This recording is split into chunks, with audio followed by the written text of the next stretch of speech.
rekutamba nekuti ibasa unodi unogona. Zvaka zvandipa shungu.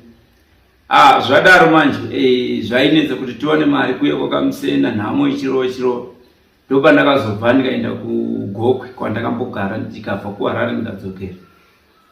Ndikagara ndiine shungu dzekurekota ndobva ndanyora masong angu mubhiro ndikabva ndasa bhegi riya nekuti ndiri munhu anga asingagoni kunyora mahandwriting anga asingabudi zvakanaka.